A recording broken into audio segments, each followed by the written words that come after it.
નમસ્કાર દર્શક મિત્રો, આપ જોઈ રહ્યા છો પંચાયત સમાચાર 24। હવે જોઈએ અગત્યના સમાચાર। સંજેલી તાલુકામાં 2 દિવસથી કમોસમી વરસાદ, ડાંગરનો પાક નિષ્ફળ જતા ખેડૂતોની હાલત કફોડી। કૃષિ મંત્રી રમેશ કટારા રાહત પેકેજ જાહેર કરે તેવી ખેડૂતોની માંગ। સંજેલી તાલુકામાં છેલ્લા 2 દિવસથી અવિરત કમોસમી વરસાદ વરસવાને કારણે ખેડૂતોના તૈયાર પાકને પારાવાર નુકસાન થયું છે। અણધાર્યા માવઠાને લીધે ડાંગરનો પાક સંપૂર્ણપણે નિષ્ફળ જવાની સંભાવના ઊભી થઈ જગતનો તાત ચિંતિત બન્યો છે। ચાલુ વર્ષે ચોમાસાની ઋતુ દરમિયાન પણ મકાઈ અને સોયાબીન જેવા પાકો નિષ્ફળ ગયા હોવાથી ખેડૂતોની આર્થિક સ્થિતિ અત્યંત કફોડી બની ગઈ છે।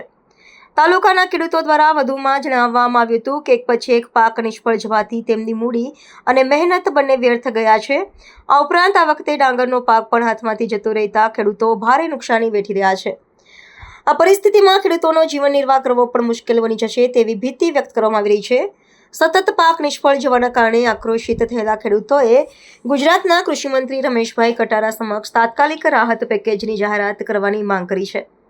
ખેડૂતોએ સરકારને વિનંતી કરી છે કે ઝડપથી સર્વે કરાવીને ખેડૂતોને આર્થિક સહાય પૂરી પાડવામાં આવે જેથી તેઓ આ સંકટમાંથી બહાર આવી શકે। હા સાહેબ, અમારે આ કમોસમી વરસાદથી અમારા ક્યારા ફૂલ ભરાઈ ગયા અને ડાંગર બી મહીથી અમે બાથે ભરીને કાઢીએ છીએ અને અમારું ખૂબ જ નુકસાન થયું છે અને અમને સહાય આલો એવી અમારી વિનંતી છે।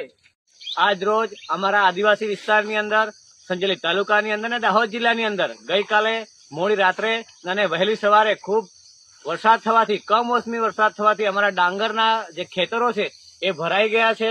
જે લણણી કરેલી હતી ડાંગરની એ પણ પાણી ભરાઈ જવાથી નુકસાન ખૂબ જ મોટું થયું છે, જેથી કરીને અમારા 129 વિધાનસભાના ધારાસભ્યશ્રી અને કૃષિ મંત્રી એવા રમેશભાઈ કટારા સાહેબને અમારી ખેડૂતો વતી મારી અપીલ છે કે આપણા જે ખેડૂતો છે એમને યોગ્ય વળતર આપવામાં આવે, યોગ્ય પેકેજ જાહેર કરવામાં આવે અને એમને મદદ કરવામાં આવે એવી અમારી માંગણી છે।